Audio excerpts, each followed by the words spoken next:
착석해 주시면 굉장히 안정적일 것 같아요.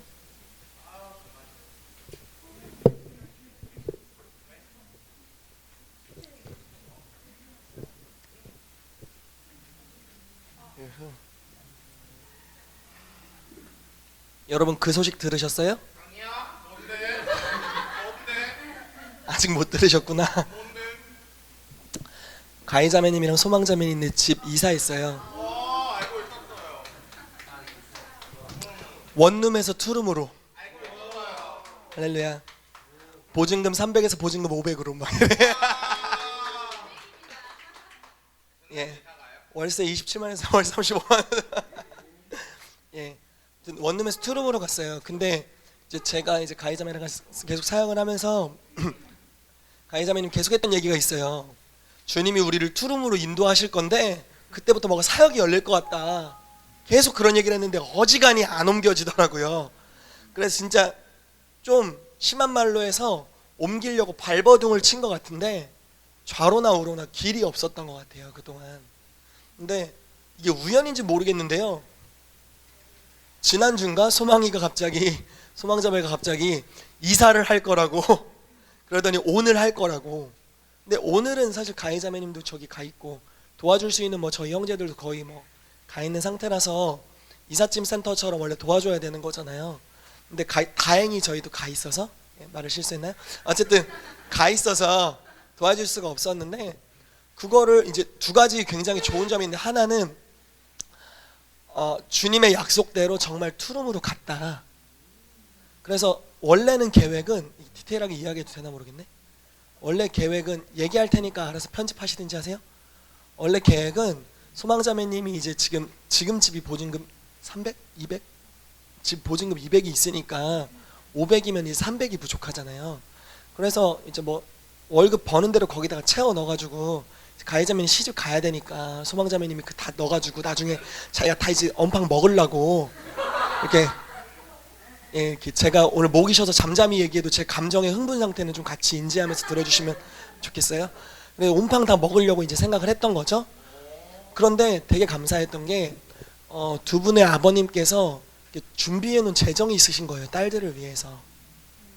그래서 그거를 그냥 이렇게 흘려 보내주셨고, 어쨌든 소망자매님이 다시 갚아야 되기로 했다고 들었는데, 뭐 자녀의 권세라는 건 갚을 권세도 있고 취할 권세도 있고 뭐 그런 거니까요. 예, 그런 거니까 뭐 본인이 이제 취사 선택하시는 거지만, 어쨌든 아버지께서 뭐 딸들을 위해 돈을 마련해 놓으신 게 있어가지고 그걸 보내주셔서 보증금 500이 그냥 해결됐대요. 그리고 이제 태어나서 처음으로 둘이 따로 각방을 써본대요. 감사하죠. 할렐루야. 예, 주님이 너무 강력하게 일하시는 것 같아요. 또 하나 너무 감사했던 건 뭐냐면 그 일을 소망이 혼자 추진했다는 거예요. 저 그게 굉장히 감격스러웠어요. 되게 좋았어요. 이제 소망이가 어른이 돼가는구나. 제가 직장에 취직할 때 막 우리 소망이 잘해낼 수 있을까? 종교계라는 그 온실 속에서 자라야 될 것 같은데 잘할 수 있을까? 달려 들어보세요 또. 예, 잘할 수 있을까? 이런 생각이 들었는데 혼자 용달아시 2분 불렀나요? 예, 2분 부르고, 예, 집에 투고하고 계신 원예지 자매님까지 부르셔가지고 9시부터 6시까지 일하고 밥도 안 먹은 채 집으로 간 의리의 여장부 원예지 자매님 불러서 같이 이사 다 했다고 하는 거예요. 너무 기특하고 마음이 좋았어요. 사실 이사를 젊은 처자 나이로 혼자 한다는 게 굉장히, 또 집에 부모님도 멀리 계시고요, 쉽지 않은데 진짜 어른이 돼가는구나, 소망이 다 컸다 이런 생각이 들어서 너무 이제 기분이 좋았습니다. 그 영광의 시즌이 지금이라고 믿고요, 그리고 그 영광이 점점 증가될 거라고 믿습니다. 아멘. 그래서요, 영광이 증가되면 어떤 일이 일어나냐면 여태까지 여러분들이 들었던 수많은 예언들이 있으시죠? 있으세요? 제가 이렇게 말해도 감정을 이입해서 들으시면 되겠습니다. 아멘. 있으시죠? 그게 급속도로 이루어지기 시작할 거예요. 여러분 신기하지 않나요? 왜 지난달에도 이사 갈 수 있었을 텐데, 지지난달에도 갈 기회가 있었을 텐데 왜 하필 2주간에 갔을까요? 왜 하필 지금일까요, 여러분? 이건 진짜 하나님이 하시는 거 아닌가요? 제 차가 원래는 1년 전에 바뀌었어야 돼요. 1년 전에 원했어요. 제 아내가 1년 전부터 원했어요. 주님, 그 차 아반떼 MD 그 조수석에도 불 들어오는 거, 그 엉덩이 뜨끈뜨끈하고 등 뜨끈뜨끈한 그 옵션 들어오는 거 주님 주십시오 이렇게 했었는데 그때 안 생기는 거예요. 그런데 왜 하필 영광의 시즌을 선포하자마자 그날 내 차는 아버지 뺏어가시고 그 다음날 금요일날 바로 목요일날 선포했는데요, 목요일날 차 뺏겼죠. 그리고 금요일날 왔어요. 우연이 아닌 거예요, 여러분. 여러분 진짜 우연이 아닙니다. 왜 하필 그 주간에 어딨어? 세영 왜 언제든지 갈 준비인가? 왜 하필 그 주간에 승진했는가? 이런 거죠. 현주임님, 진짜 하나님의 일하심이 분명하게 있는 겁니다. 아멘. 여러분 주님을 기대하십시다. 아멘. 왜 그 주간에 수아가 취직됐냐고요? 이게 우연이라고 보십니까, 여러분? 우연. 예, 사 먹으시랍니다. 본인들이 사 드시래요. 영광이 임하기 시작하면 주의 약속이 빠른 속도로 이루어집니다. 즉 무엇이냐면 심자마자 거두게 되는 일이 있다는 겁니다. 심고 바로 거둡니다. 그러면 예언할 만 나지 않겠어요? 영광 안에 있는 우리, 만약에 최지사님의 영광 안에 있다고 해봅시다. 누군가 최지사님에게 예언을 하는 거예요. 그 사람 예언할 만 나지 않겠어요? 그 사람이 하는 예언마다 이루어질 텐데요. 진짜 장난 아니지 않습니까? 제 삶에 영광이 임했다고 생각해 봅시다. 여러분이 저에게 예언해 주세요. 여러분들이 막 굉장히 막 사무엘 같은 선지자라고 느껴지실 거예요. 왜냐면 하자마자 이루어질 테니까요. 영광이 임한다는 건 이 땅이 천국의 상태와 같아지는 것, 그런 것이죠. 그래서 여러분들을 향한 하나님의 모든 선한 계획이 이루어지게 되기를 정말 축복합니다. 아멘. 약속을 실제로 받게 되는 은혜가 임하게 되기를 축복합니다. 아멘. 아멘. 아멘. 자, 오늘 영광의 구조 세우기 뚜리, 할렐루야, 신약교회의 형태입니다. 신약교회가 어떤 형태인가? 다윗의 장막이라는 주제로 말씀을 나누도록 하겠습니다. 자, 본문 말씀 사도행전 15장 12절에서 20절 펴주시라고 했지만 다음 챕터에 이 말씀이 있습니다. 넘어가세요. 자, 신약교회의 형태에 대해서 우리가 알아보겠습니다. 사도행전 15장 12절에서 20절 말씀은 신학적으로 굉장히 중요한 예루살렘 공의회라는 첫 번째 회의가 있었던, 사도들과 신약교회 지도자들이 거의 전부 모여서 회의를 했던 아주 중요한 회의였습니다. 그 회의에서 결정된 내용이 무엇이냐면요, 이제 이방인의 교회들이 구원받고 예수 그리스도께로 돌아오고 있는데 이것을 우리가 어떻게 해석해야 되겠느냐라는 질문들이 대두됐습니다.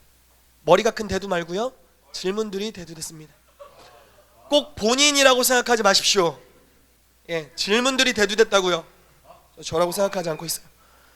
근데 그런 질문들이 있었는데요, 그런 질문들이 진행될 때 사도 야고보가 일어나서 이렇게 선포합니다. 이방인들이 구원받는 이것은 아모스 9장에 예언되고 있는 다윗의 무너진 장막이 세워지는 것에 대한 예언이다. 그래서 이방인의 교회가 지금 세워지고 있고 놀라운 부흥 가운데 교회들이 계속 증가되고 개척되고 있는데, 앞으로 신약의 교회 형태는 또 여태까지 하나님께서 예루살렘 교회부터 시작해서 일으키셨던 교회의 형태는 이 무너진 다윗의 장막이 회복된, 쉽게 말해서 다윗이 구약시대에 지었던 다윗의 장막 형태를 가진 신약교회로서 존재하는 것이다 라고 사도가 선포를 하는 그 장면이 이 사도행전 15장 12절에서 20절까지 말씀입니다. 이 심도 깊고 위대한 말씀을 우리 같이 교독하시면서 다음 또 주제를 나눠보도록 하겠습니다. 12절부터 20절 제가 한 절 여러분들이 한 절 읽겠습니다. 온 무리가 가만히 있어 바나바와 바울이 하나님께서 자기들로 말미암아 이방인 중에서 행하신 표적과 기사에 관하여 말하는 것을 듣더니,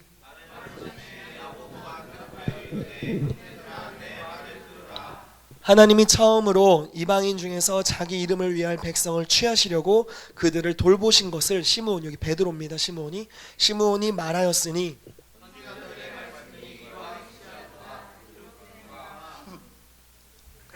너무 빨리 넘겼죠? 이후에 내가 돌아와서 다윗의 무너진 장막을 다시 지으며 또 그 허물어진 것을 다시 지어 일으키리니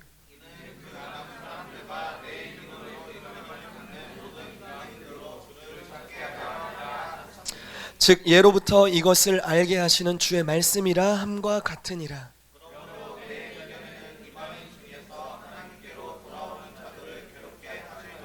다만 우상의 더러운 것과 음행과 목매어 죽인 것과 피를 멀리하라고 편지하는 것이 옳으니. 아멘. 자, 신약 교회에 대해 묘사하고 있는 아주 좋은 책이 하나 있습니다. 메시아닉 교회가 오고 있다라는 책이고요. 가능하시다면 이 책을 한번 읽어보시면 신약 교회의 아주 중요한 형태를 묘사하고 있으니까 제가 한번 읽어드릴게요. 놀라지나 마세요. 자, 조금 긴데요. 졸지 마시고 잘 들어주시기 바라요. 우리가 방문할 교회는 가정교회다. 흥미진진하지 않습니까? 초대교회는 가정교회와 집회 이 두 가지 단위로 나뉘어 활동했다. 교회 성도가 20명이 되었건 3만 명이 되었건 간에 교회의 기본적인 단위는 여전히 가정교회였다. 때때로 가정교회는 더 큰 그룹으로 모이기도 했다. 집회는 가끔씩 바깥에서 공회당을 빌려 열렸다. 예루살렘에서는 집회가 성전뜰에서 열렸다. 때는 토요일 저녁이다. 기대되시죠? 기대되세요? 네. 유대 계산법을 따라 한 주의 첫날은 토요일 해질 무렵부터 시작된다.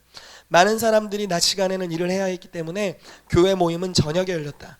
우리는 전형적인 로마풍 가옥에 도착해서 집주인으로부터 따뜻한 환영을 받는다. 일단 들어가기 전에 문화 충격에 대한 대비부터 단단히 하라고 말해주고 싶다. 지금부터 목격할 것들은 여러분들이 알고 있던 교회 생활과 같지 않다. 자, 문 안으로 들어서면 넓고 툭 트인 안뜰로 향하는 입구가 보인다. 무슨 파티 같은 것이 벌어지고 있는 모양이다. 몇몇 사람들은 퉁소와 수금을 연주하고 소고를 치고 있고 나머지 사람들은 노래하고 춤추며 손뼉치고 있다. 그 즉시 여러분은 지금 이 집에 잘 찾아온 것이 맞나 확인해 보려고 주위를 둘러본다. 하지만 노래 가사를 듣자 여러분은 집을 잘 찾아왔음을 안다. 노래의 가사는 예수님을 찬양한다는 의미이다. 살아계신 하나님을 알게 되었다는 기쁨이 사람들 안에 가득 차 흘러넘친다. 여러분은 지금 초대교회가 하나님을 찬양하던 방법을 보고 있다. 이런 형태의 예배는 오늘날 많은 교회들에게는 낯설다. 그러나 성경과 역사적 기록들을 보면 초대교회의 예배가 바로 이와 같았다. 예배는 자유롭고 즐거운 잔치였고 노래와 춤이 어우러졌다. 좀 띵겨서 읽어볼게요.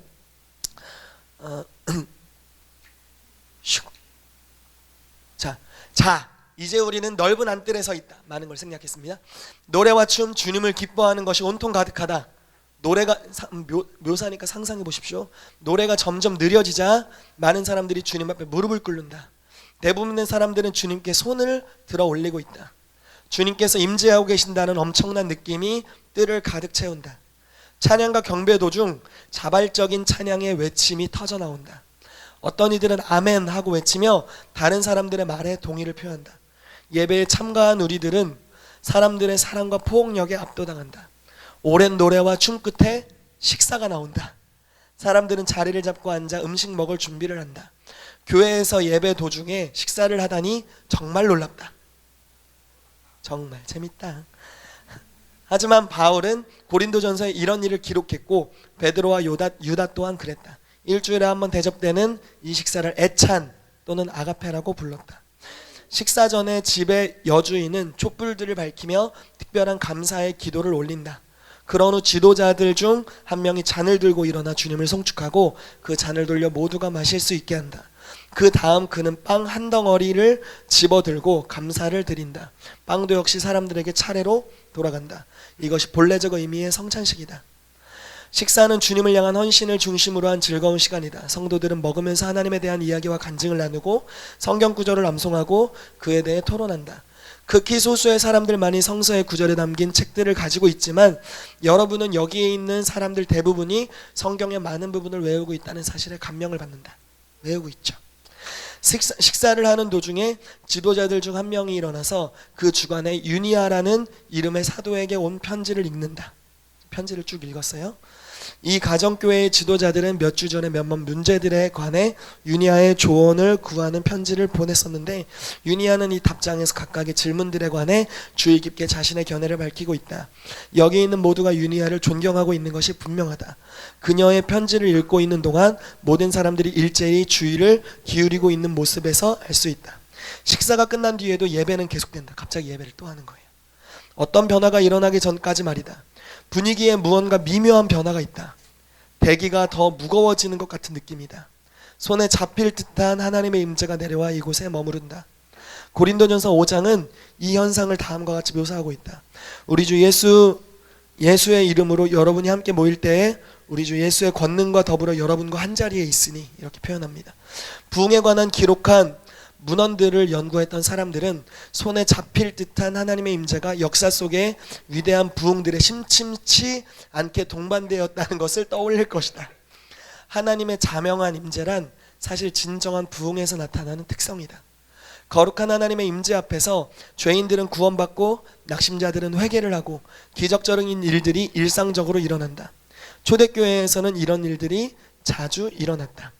모인 회중들이 하나님의 임재를 느끼자 그중 몇몇은 예배 중에 땅바닥으로 엎드린다. 다른 사람들은 주님의 임재를 환영하며 잠잠히 가만히 있다. 그들 가운데 하나님의 임재가 머물자 역사가 일어나기 시작한다.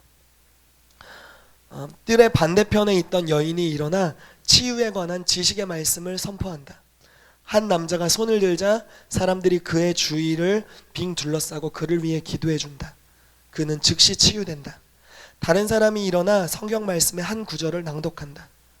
교사인 또 다른 사람은 그 구절을 풀어 설명해 준다. 한 여자가 일어나 아름다운 예언적 찬송을 부른다. 많은 사람들이 그 아름다움과 기름 부으심에 감동해 눈물을 흘리기 시작한다. 예언적 말씀이 선포된다. 방언을 하고 통역이 뒤따른다.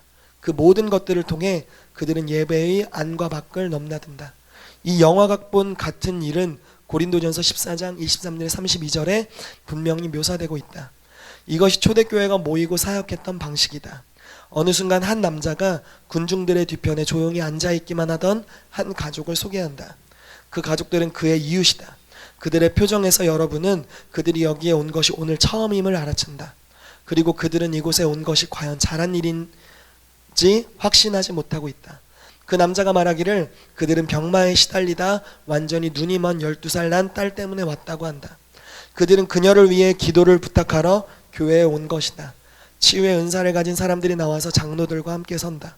그리고 그 어린 소녀에게 기름을 붓고 기도한다. 갑자기 어린 소녀가 울기 시작한다. 눈물이 그녀의 뺨에 흘러내린다. 그녀가 울부짖는다. 제 눈이 보여요. 제 눈이 보여요. 괜찮았습니까? 소녀의 어머니는 무릎을 꿇고 딸을 끌어안는다. 그리고 4~5분이 지난 후 온 가족은 그들의 마음을 예수님께 드리고 구원을 받는다.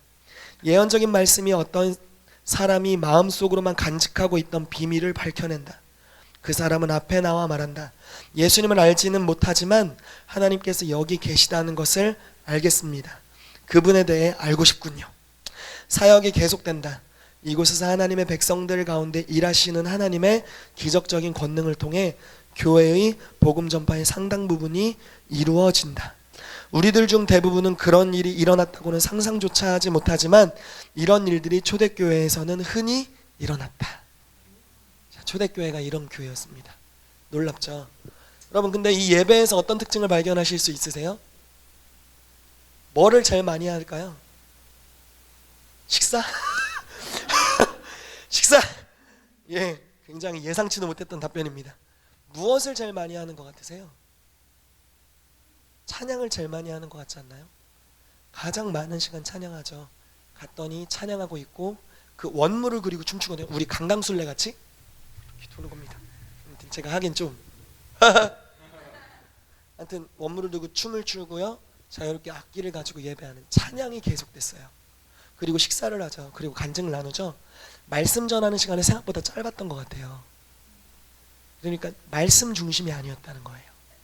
초대교회 예배가요. 사도들이 쓴 편지를 읽죠. 유니아라는 사도에 대한 편지를 읽었다고 했죠.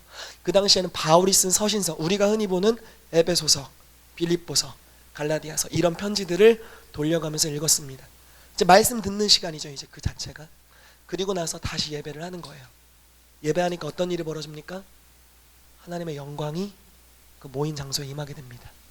그리고 나서 영광에 덧입힌 모든 초대교회 성도들이 사역자가 되어서 성령이 시키시는 일들을 위해 지식의 말씀을 가진 사람은 지식의 말씀을 선포하고, 치유의 은사가 있는 사람은 치유의 사역을 하게 되고, 예언적 찬양을 입술에 물려주시면 그걸 가지고 노래를 하게 되고, 말씀 구절이 떠올라서 외쳤더니 교사가 그것을 풀어서 다시 설교를 해주기 시작하고, 방언을 했습니다. 그랬더니 통역을 받은 사람이 통역을 해주면서 교회를 향한 메시지를 전하는, 성령이 마음껏 역사하실 수 있는, 그런데 찬양이라는 것에 뒤덮여 있어서 하나님의 영광의 임재가 임한 상태로 성령께서 자유롭게 역사하시는 그 교회 공동체였다는 것이죠. 그리고 그곳에 사람들이 왔을 때 치유가 너무나 쉽게 일어났던, 죽은 자가 살아나는 일들이 빈번하게 일어났었다는 역사적 기록이 있습니다. 이게 그냥 성경 이야기가 아니라 역사적으로 그 당시는 죽은 사람들이 빈번하게 여기저기에서 일어났다는 문헌의 기록이 있습니다. 이게 신약교회의 예배의 형태였고 오늘날 회복되어야 할 놀라운 진리인 줄로 믿습니다. 아멘. 다음, 신약교회에 나타난 초자연적인 역사들 한번 볼까요? 사도행전 15장 12절 말씀, 이게 아까 우리가 예루살렘 공의해야 되는 말씀인데요. 이 말씀 같이 읽어봅시다. 큰 소리로 시작. 온 무리가 가만히 있어 바나바와 바울이 하나님께서 자기들로 말미암아 행하신 표적과 기사에 관하여 말하는 것을 듣더니. 아멘. 여러분, 이방인 교회가요 표적과 기사를 이야기했어요. 교회가 세워졌습니다라고 간증할 때 표적과 기사를 같이 이야기했어요. 빈번하게 일어났다는 겁니다. 진짜 막 100번 했는데 한 번 일어난 게 아니라 빈번하게 일어났습니다. 일어나는 게 당연했어요. 여러분, 다시 말해볼게요. 치유받는 게 당연했어요.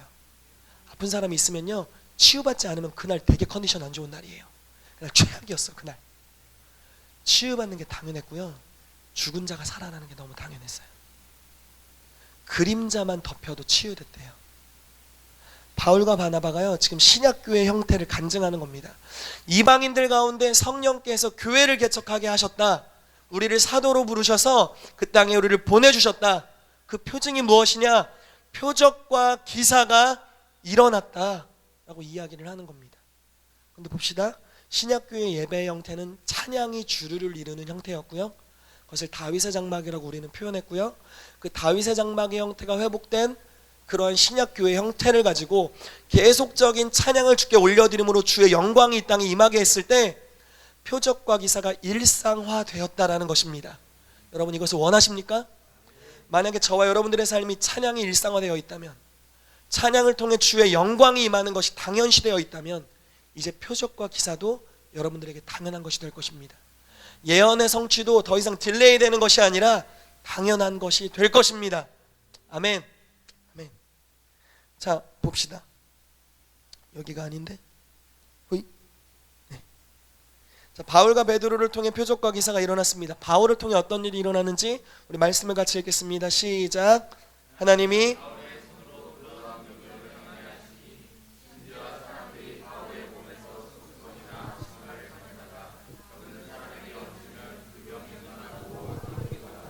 아멘.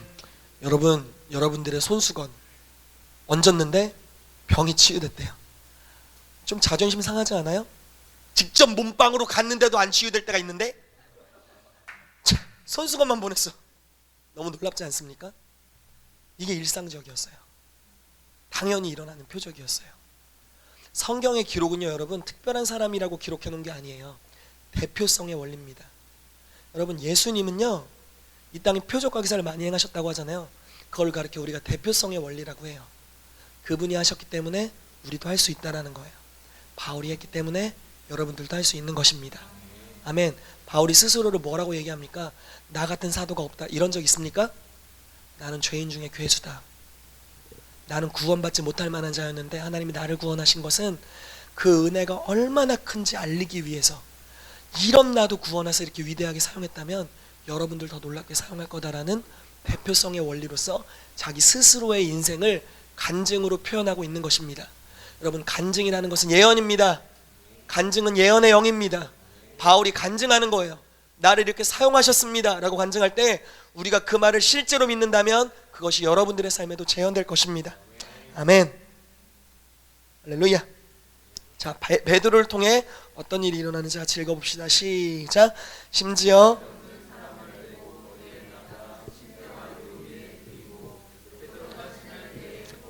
그림자라도 누구에게 덮일까 바라고 예루살렘 부근의 수많은 사람들도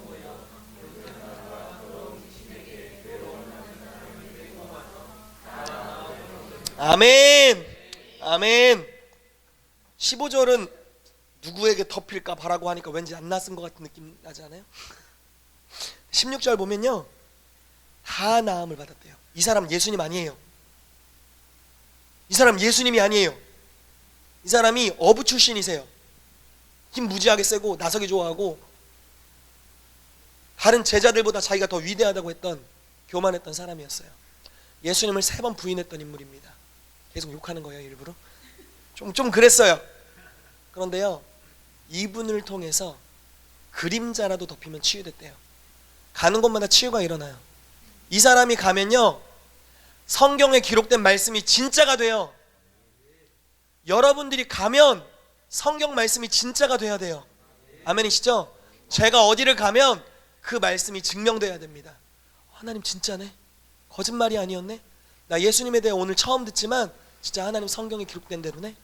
이런 것들이 여러분들을 통해 증명되기를 정말 축복합니다. 이것이 신약교회의 형태였습니다. 자, 다윗의 장막의 형태였습니다. 신약교회는요, 이 말씀은 뭐 아까 읽었으니까 생략해서 넘어가도록 하겠습니다. 자, 다윗의 장막에 대해 봅시다. 다윗의 장막은 무엇인가? 글씨 너무 작지 않으신가요? 괜찮으세요? 네, 이 글은 이바울 목사님의 예배자 세미나에서 발췌해 왔다는 것을 다시 한번 밝혀드리고요, 이해를 못하겠다 하시는 분 가십시오. 그럼 여러분, 다윗의 장막이 무엇인지 알게 되실 거고요, 지속적으로 하나님을 예배하는 것에 대해 배우실 겁니다. 결과적으로 주의 영광이 임할 거예요. 아멘. 우리 같이 다윗의 장막이 무엇인지 우리 간단하게 좀 읽어보도록 하겠습니다. 시작.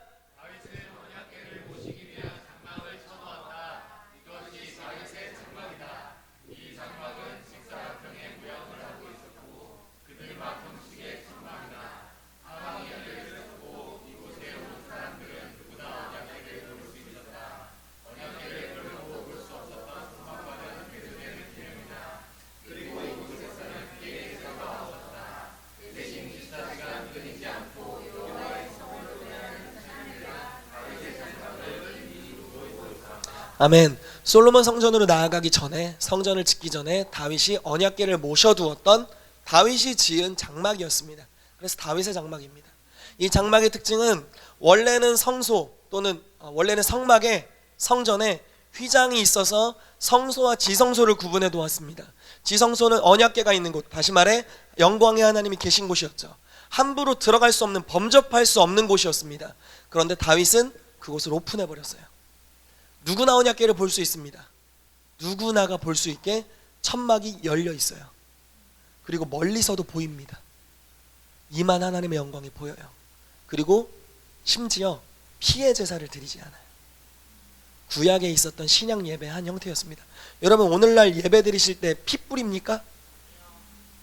여기 비둘기들 많은데 비둘기 잡아서 목을 빡 꺾어라 이렇게 나옵니다. 배를 가르고 내장을 빼고 탕 목을 비틀어서 막 소를 잡고, 아니잖아요. 지금 피해 제사 안 드리잖아요. 이 당시도 안 드린 거예요. 그런데 이 예배를 하나님 받았어요. 이 예배의 주요한 특징은 찬양이 24시간 끊이지 않았다는 겁니다. 자, 다음 넘어가 볼게요. 다윗의 장막의 형태는 어떠했는가? 이 예배는 어떤 형태로 진행됐는가 한번 읽어보겠습니다. 당연히 이 글도 이바울 목사님의 예배자 세미나에서 발췌했습니다. 할렐루야. 같이 읽겠습니다. 시작.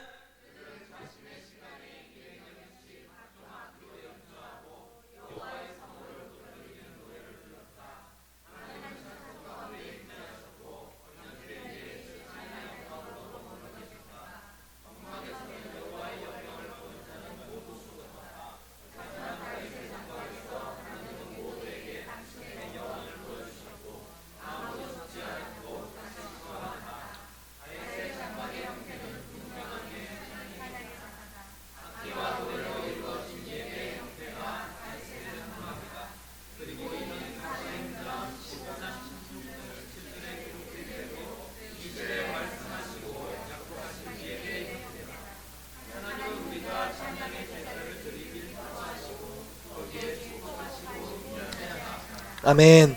사도행전 15장 16, 17절 이거 바울 목사님이랑 짜고 한 구절이 아닙니다.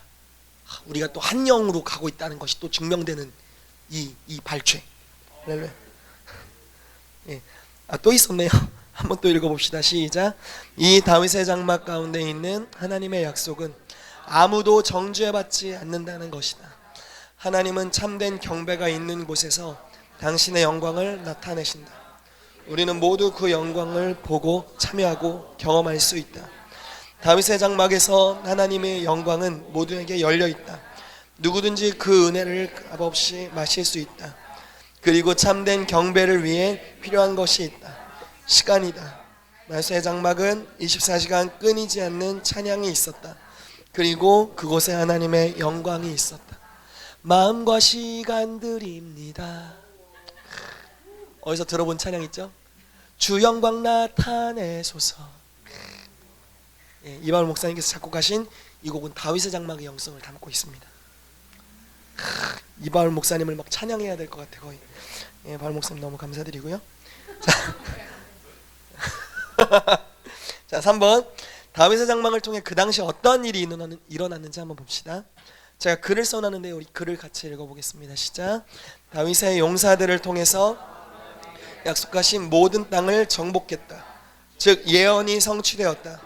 다윗의 장막을 통해 나타난 주님의 영광은 다윗의 용사들에게 힘을 주었고 전쟁에서 승리하였다. 용사들은 예언을 성취하였다. 여러분 이런 일이 일어난 겁니다. 다윗 장막을 통해 뭐가 일어나냐면요, 찬양의 제사가 일어납니다. 찬양이 있는 곳에 하나님의 영광이 임합니다. 그리고 영광이 임했을 때 그냥 쉽게 말해 교회에서 찬양만 한 것이 아니에요. 용사들이 있었어요. 종교 영역뿐만 아니라 나머지 6 영역에 나가서 힘써 싸운 일터 사역자들이 있었다는 겁니다. 만약에 여러분들 개개인이 다윗의 장막이라고 생각해 봅시다. 여러분들에게서 찬양이 끊이지 않아요. 그래서 하나님의 영광이 계속 임해 있어요. 그리고 그 영광을 담아낸 하나님의 사람으로서 여러분들이 직장에 가게 됩니다. 그럼 여러분들은 이제부터 여호와의 영광으로 말미암아 힘을 얻은 다윗의 용사가 됩니다. 용사들은 무엇을 합니까? 예언을 이루는 자들입니다. 그래서 그들은요, 전쟁하는 곳마다 승리했어요. 여러분들의 삶의 모든 영적 전쟁에 승리하게 되시기를 축복합니다. 여러분들이 가정에 갔을 때 가정의 견고한 진들이 깨어져 나가기 시작하고, 여러분들이 직장에 갔을 때 직장의 부조리들이 슬피 울며 떠나간다고 할 뻔했는데 슬피 울며 떠나가게 되고, 회개가 일어나고, 지난번에 이야기했죠. 첼스 피니가 한 공장에 갔을 때 약 몇 미터 떨어져서 한 여 직원을 지켜봤을 뿐인데 하나님의 영광으로 말미암아 그 사람을 회심했다고 말씀드렸죠. 영광을 담는 다윗의 장막들이 여러분들이 됐을 때 여러분들이 가는 곳에 그와 같은 일들이 있게 된다는 것입니다. 아멘. 전 정말 이렇게 할 겁니다. 저 진지합니다. 여러분들도 하십시오. 아멘. 영광이 임하시도록 하십시오. 여러분들의 영계 가운데 마귀가 들락날락하게 하지 마십시오. 아멘이십니까? 여러분들의 생각 속에 하나님의 영으로 말미암지 않은 생각이 조금도 있을 수 없게 하십시오. 불법입니다. 아멘. 우리가 주님을 계속 예배할 때 여러분들의 생각, 여러분들의 영적 기류 하나님의 영광으로 뒤덮일 것입니다. 지속적으로 하시게 된다면 지속적으로 덮여질 겁니다. 그럼 그 영광 가운데 우리가 성화되어 갈 것이고요, 그 영광 가운데 여러분들이 힘을 얻게 될 것이고, 그 영광 가운데 이제 하늘의 책에 기록된 대로 여러분들의 인생의 역사 가운데 그것들이 실제로 이루어지게 될 것입니다. 그와 같은 은혜가 왕의 사역 가운데 임하게 되기를 축복합니다. 아멘. 예, 할렐루야. 흥분했습니다. 할렐루야. 자, 다윗의 장막의 약속과 추수에 대해서 보도록 하겠습니다. 다윗의 장막이 회복되면 어떤 일이 일어나는가?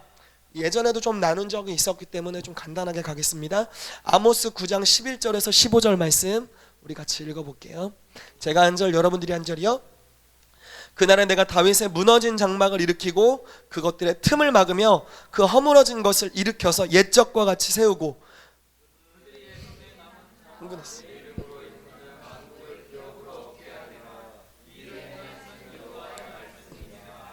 여호와의 말씀이니라. 보라, 날이 이를지라. 그때 파종하는 자가 곡식 추수하는 자의 뒤를 이으며 포도를 밟는 자가 씨 뿌리는 자의 뒤를 이으며 산들은 단 포도주를 흘리며 작은 산들은 녹으리라.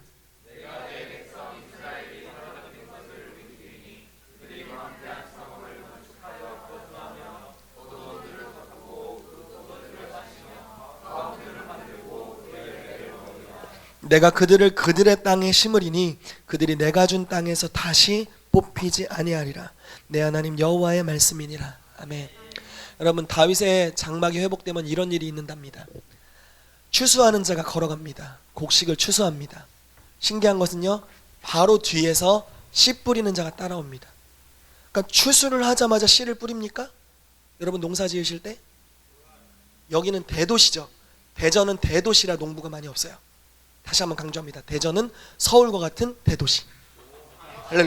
자부심을 가지십시오. 아무튼 대전 광역시, 직할시에서 광역시로 변경된, 아무튼 추수를 했습니다.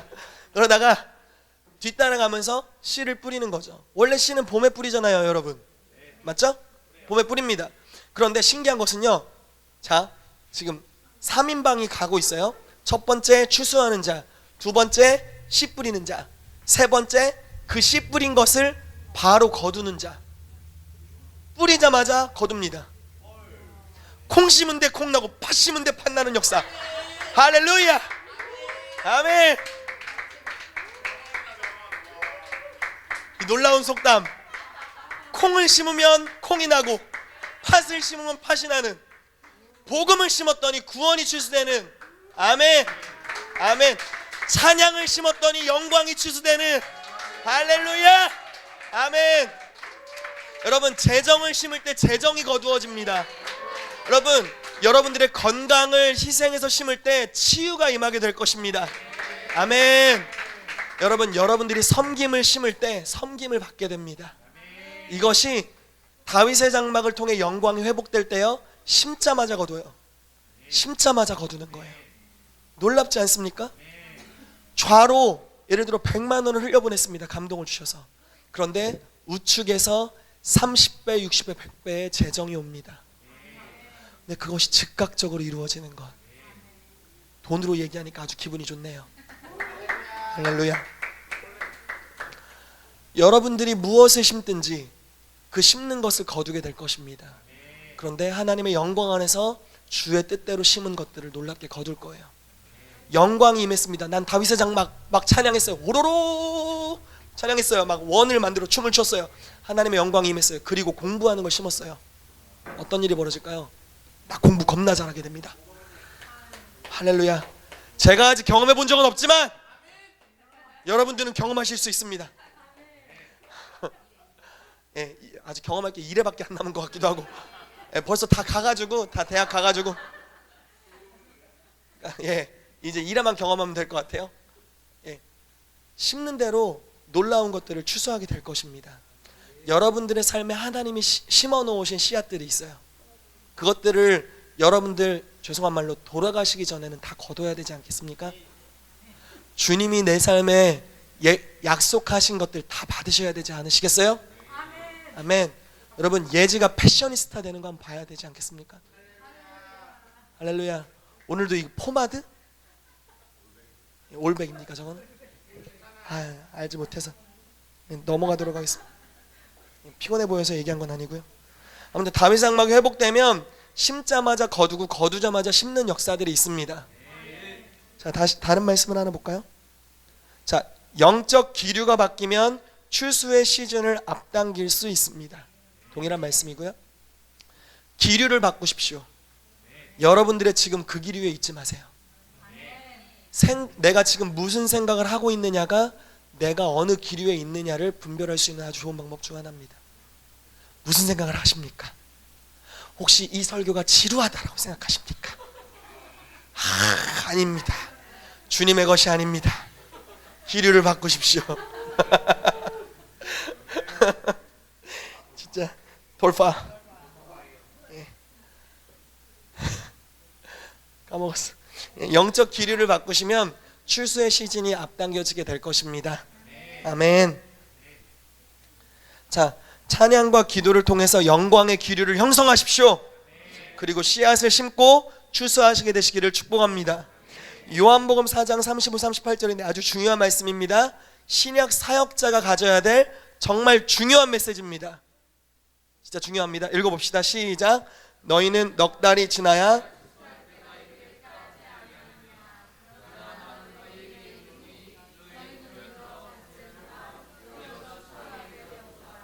거두는 자가 이미 삭도 받고 영생에 이르는 열매를 모으나니 이는 뿌리는 자와 거두는 자가 함께 즐거워하게 하려 함이라. 그런즉 한 사람이 심고 다른 사람이 거둔다 하는 말이 옳도다. 내가 너희로 노력하지 아니한 것을 거두러 보내었노니 다른 사람들은 노력하였고 너희는 그들이 노력한 것에 참여하였느니라. 아멘. 신약 사역자는요, 거두는 자입니다. 이걸 여러분들 뇌마로 받게 되시길 정말 축복해요. 여러분들은 심더라도 남이 거두지 않을 겁니다. 신약의 사역자는요, 이게 표본입니다. 자, 보세요. 예수님 이렇게 말씀하세요. 넉 달 뒤에 추수할 거다. 사람들은 그렇게 얘기하지. 그런데 아니야. 지금이 추수할 때야. 이전에 누군가 심었다. 그런데 너희를 내가 거두는 자로 보냈어. 너희는 가는 곳마다 거둘 거야. 이렇게 말씀하시는 거예요. 누군가 남편을 위해 열심히 기도했다고 생각해 봅시다. 그분은 심었습니다. 그러나 여러분들이 그곳에 갈 때는 그 남편이 구원받는 날입니다. 아멘. 어느 나라의 사람들이 그 나라의 구원을 위해 열심히 기도했다고 생각해 봅시다. 여러분들이 그 나라를 방문하는 그날은요, 그 나라가 구원받는 날이 될 겁니다. 추수의 날이 되는 거죠. 여러분, 숙제는 이것입니다. 더 많이 기도하는 것 이런 게 아니에요. 영광의 기류를 만들어내십시오. 주님의 영광 안에 거하기 시작하세요. 이것이 정답입니다. 그러면요, 여러분들은 어디서나 거둘 겁니다. 어디서나 거두시게 될 거예요. 우리 아이들도 거둘 거예요. 아멘. 거두는 사역자들 되시기를 정말 축복합니다. 아멘. 자, 마지막입니다. 회복되어야 할 신약교회의 형태입니다. 다윗의 장막입니다. 우리가 이 말씀 한번 큰 소리를 읽고 같이 기도하는 시간 갖도록 하겠습니다. 읽겠습니다. 12절 20절 써놨는데 아니고요, 16절부터 20절까지입니다. 시작. 이후에 내가 돌아와서 다윗의 무너진 장막을 다시 지으며 또 그 허물어진 것을 다시 지어 일으키리니 이는 그 남은 사람들과 내 이름으로 일컬음을 받는 모든 이방인들로 주를 찾게 하려 함이라 하셨으니 즉 예로부터 이것을 알게 하시는 주의 말씀이라 함과 같으니라. 그러므로 내 의견에는 이방인 중에서 하나님께로 돌아오는 자들을 괴롭게 하지 말고 다만 우상의 더러운 것과 음행과 목매어 죽인 것과 피를 멀리하라고 편지하는 것이 옳으니. 아멘. 이 말씀에 보면은 예루살렘 공의회 때 이방인의 구원받은 자들에게 할례를 받게 하고 율법을 지키게 할 것인가에 대한 논의로 회의를 하기 시작했습니다. 그럴 때 야고보, 예수님의 동생이었던 사도 야고보가 일어나서 이렇게 선언합니다. 이 일은 선지자로부터 이미 기록되었던 말씀이었다. 무너진 다윗의 장막이 세워진 것이다. 그래서 이 다윗의 장막 형태의 예배로, 이미 지어진 형태로 계속 나아가도록 권면하고 축복해줘라. 많은 멍에를 지우지 마라. 많은 예식을 만들 필요 없다. 유대인들이 하는 일을 이방인들이 짐지울 필요가 없다. 다윗의 장막 형태로 이방인들이 구원받게 하라라고 말을 하는 겁니다. 여러분, 많이 짐지우지 마십시오. 여러분들에게 많은 것으로 짐지우지 마세요. 이래야 좋아집니다, 뭐 이래야 남편이 구원받아요, 이런 거 많이 짐지우지 마세요. 그냥 여러분 다윗의 장막으로 살아가십시오. 하나님을 예배하는 예배자가 되십시오. 주님을 계속적으로 노래해드리세요. 주님이 얼마나 선하신지를 외쳐드리십시오. 그럼 주님의 영광의 임재가 올 것입니다. 그러면 그것이 신약교회의 놀라운 형태입니다. 여러분들의 삶을 향한 목적이 이루어질 것입니다. 예수님께서 승천하시기 직전에 가장 중요한 말씀 한 가지를 선포하셨습니다. 우리 모두를 향한 예언이었는데 바로 이것입니다. 오직 성령이 너희에게 임하시면 너희가 권능을 받고 예루살렘과 온 유대와 사마리아와 땅끝까지 이르러 내 증인이 되리라 하시니라. 모두를 위한 예언이죠. 예루살렘 가정을 뜻할 수 있습니다. 가장 가까운 곳. 온 유대 여러분들의 나라를 뜻할 수 있습니다. 사마리아 우리에게 있어서는 북한과 같은 존재입니다. 땅끝 다른 나라 열방까지 증인이 된다는 겁니다. 여러분들의 영향력의 범위가요, 온 세계까지 미치게 될 거라는 거예요. 예수님이 예언을 선포했습니다. 여러분들에게 성경을 통해 성령님을 통해 씨앗은 심겨졌습니다. 이제 숙제는 이것입니다. 영광의 기류를 형성한다면 우리가 신약교회의 형태, 지금 영광의 구조를 세워나가는 메시지 전하고 있습니다. 영광의 구조, 어떤 구조냐? 다윗의 장막의 구조를 세우십시오. 다윗의 장막의 구조는 어떠한 것이냐? 지속적으로 하나님을 예배하는 것입니다. 여러분들의 입술에서 마음에서 하나님을 향한 감사와 찬양이 끊이지 않게 하는 것입니다. 불평과 불만, 거짓 증언 또는 근심의 소리가 아니라, 염려의 소리가 아니라, 하나님에게 원망하는 소리가 아니라 감사를 올려드리는 것입니다. 그러할 때 여러분들의 생각이 바뀔 겁니다. 마음이 새로워질 것입니다. 변화될 것입니다. 영광이 임할 것입니다. 그리고 여러분들이 그토록 소망했던 그 하나님의 언약들이 이루어지기 시작할 것입니다. 여러분, 영광을 담는 그릇들 되시기를 축복합니다. 우리의 입술 가운데 감사와 찬양이 외쳐지기를 선포합니다. 저와 여러분들의 입술에서 다윗의 장막에서 있었던 그 시와 찬미와 신령한 노래들이 있게 되기를 정말로 축복합니다. 그래서 우리가 이 시간 우리의 입술을 거룩히 구별해 올려드립시다. 주님, 나의 입술 가운데 기름 부으시고 정결케 하사 아버지께 합당한 영광을 올려드리는 입술 되게 하여 주시옵소서. 한 샘에서 저주와 축복이 나올 수 없음을 선포합니다. 내 입술을 구별하사 하나님을 향한 찬양과 경배가 외쳐지게 하여 주소서. 내가 다윗의 장막이 되게 하여 주시고 주님의 영광의 사역자가 되게 하여 주셔서 심고 거두는 자가 되게 하여 주시옵소서. 우리 주의 이름을 한번 크게 부르고 우리 입술을 올려드리면서 같이 기도하도록 하겠습니다. 기도합니다. 주여,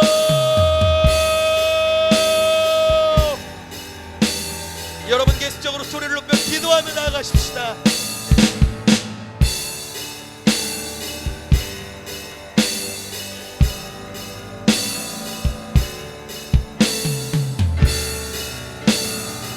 성령님 환영합니다. 이 시간 우리의 입술을 주께 올려드립니다. 하나님, 한 샘에서 저주와 축복이 나갈 수 없다고 말했던 야고보의 말씀과 같이 하나님, 우리 입술에서 더러운